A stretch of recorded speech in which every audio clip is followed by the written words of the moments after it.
দেশের ফুটবলে হামজা সমিতদের অন্তর্ভুক্তিতে সৃষ্ট উন্মাদনা পৌঁছে গেছে সংযুক্ত আরব আমিরাতে অবস্থান করা বাংলাদেশি ক্রীড়াবিদদের মাঝেও। এরই ধারাবাহিকতায় সম্প্রতি দেশটিতে সাফল্যের সঙ্গে অনুষ্ঠিত হয়ে গেল প্রবাস বাংলা প্রিমিয়ার লিগ। প্রবাসে বসবাসরত বাংলাদেশি ফুটবলারদের অংশগ্রহণে আয়োজিত এই টুর্নামেন্ট স্থানীয় ক্রীড়াপ্রেমীদের মধ্যে ব্যাপক সাড়া ফেলেছে। উত্তেজনাপূর্ণ ফাইনালে রংপুরকে ট্রাইবেকারে হারিয়ে শিরোপা জিতেছে চট্টগ্রাম। আলহামদুলিল্লাহ, আমরা দীর্ঘদিন প্র্যাকটিস করার পরে চ্যাম্পিয়ন হয়েছি। সবাইকে আন্তরিকভাবে ধন্যবাদ। আমরা 100% আশাবাদী ছিলাম আমাদের চট্টগ্রাম টিম ভালো খেলবে, মাঠে ভালো পারফরমেন্স দিবে। আমরা গোল পানির সমস্যা নাই, ইনশাল্লাহ আমরা টাইব্রেকার চ্যাম্পিয়ন হয়েছি। আর আমার নিজের প্রতি 100% কনফিডেন্স ছিল যে আমি টিমকে জিতাবো ইনশাল্লাহ। আলহামদুলিল্লাহ, আমরা চ্যাম্পিয়ন। টুর্নামেন্ট সফলভাবে শেষ হওয়ার পর নিয়মিত লিগ আয়োজনের পাশাপাশি বাংলাদেশ ফুটবল ফেডারেশনকে মধ্যপ্রাচ্য থেকে প্রতিভাবান খেলোয়াড় বাছাইয়ের উদ্যোগ নেওয়ার আহ্বান জানান প্রবাসীরা। এতে প্রবাসী ফুটবল কমিউনিটির সঙ্গে দেশের ফুটবলের সেতুবন্ধন দৃঢ় হবে বলে মনে করছেন তারা। আপনারা দোয়া করবেন যাতে করে আমরা প্রতি বছরে নেই এভাবে যাতে আমরা একটা টুর্নামেন্ট চালু করতে পারি বাংলাদেশি আমরা প্রবাসীদেরকে নিয়ে।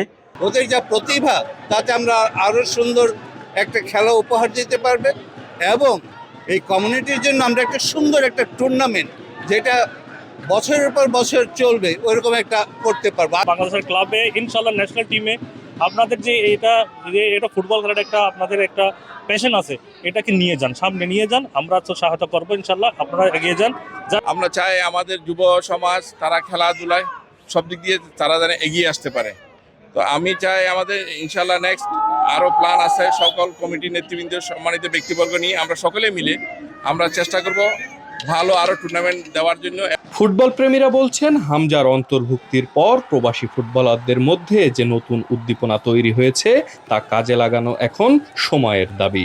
সংযুক্ত আরব আমিরাতে এমন অনেক প্রতিভাবান বাংলাদেশি ফুটবলার আছেন যারা দেশের মূল স্রোতের ফুটবলে যুক্ত হওয়ার যোগ্য দাবিদার। প্রবাসে থেকে বাংলাদেশের প্রতি ভালোবাসার টানে এই যে ফুটবল টুর্নামেন্টের আয়োজন, এর জন্য প্রবাসী ভাইদেরকে, প্রবাসী যারা আছেন সবাইকে আমি আন্তরিক কৃতজ্ঞতা ও অভিনন্দন জানাচ্ছি। এই ধরনের ফুটবল টুর্নামেন্ট আরও প্রতিষ্ঠিত হোক এবং এর মাধ্যমে প্রবাসী বাংলাদেশি কমিউনিটি মিলেমিশে সৌহার্দ্যপূর্ণ পরিবেশে থাকুক এবং তারা যেন বাংলাদেশকে মনে রাখে, বাংলাদেশের প্রতি যে ভালোবাসা তাদের অন্তরে চিরজাগরুক থাকুক। সংযুক্ত আরব আমিরাত থেকে খেলোয়াড় বাছাই করা গেলে তা জাতীয় দলের শক্তি আরও মজবুত করবে, এমন আশা প্রবাসী ক্রীড়া বিশ্লেষকদের। এস এম সাফায়েত, RTV, সংযুক্ত আরব আমিরাত।